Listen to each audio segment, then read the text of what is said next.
Who is right?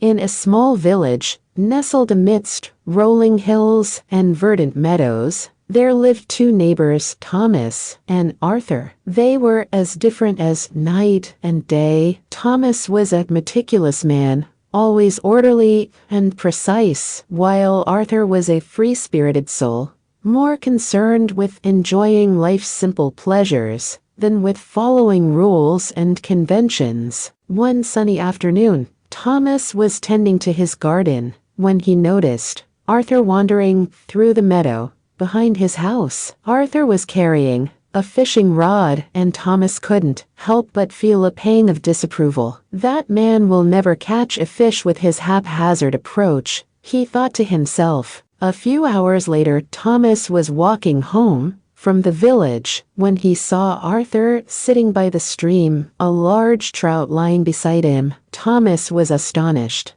"How did you manage to catch such a magnificent fish?" he asked. Arthur shrugged. "It was easy," he replied. "I just sat here and waited for the fish to come to me." Thomas couldn't believe his ears. "But that's absurd," he exclaimed. "You need to use the right bait, cast your line properly, and be patient. You can't just sit there and expect the fish to jump into your lap." Arthur smiled. "Perhaps," he said. "but I've found that sometimes the best way to achieve something is to simply relax and let things happen naturally."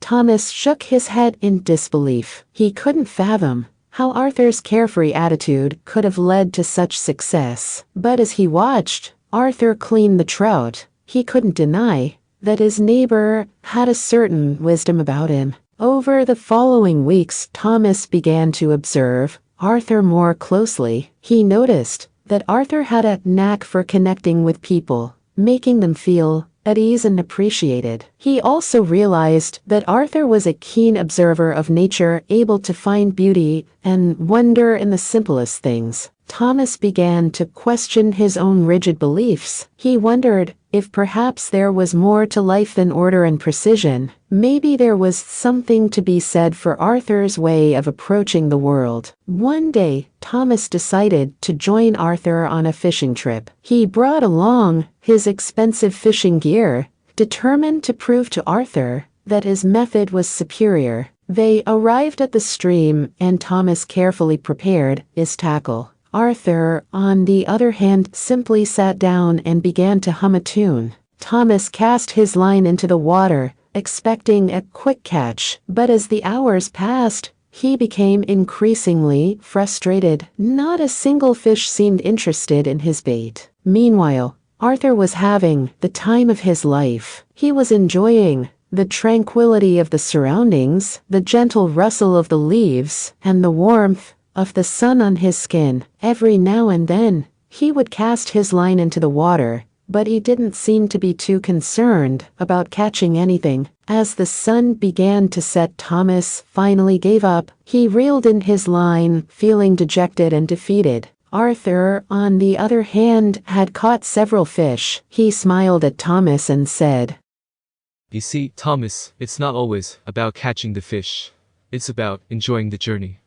Thomas was humbled by Arthur's words. He realized that he had been so focused on the goal that he had missed out on the beauty of the experience. From that day on, Thomas began to adopt a more relaxed approach to life. He learned to appreciate the simple things and to find joy in the everyday moments. And in doing so, he discovered that Arthur was right. Sometimes the best way to achieve something is to simply let things happen naturally.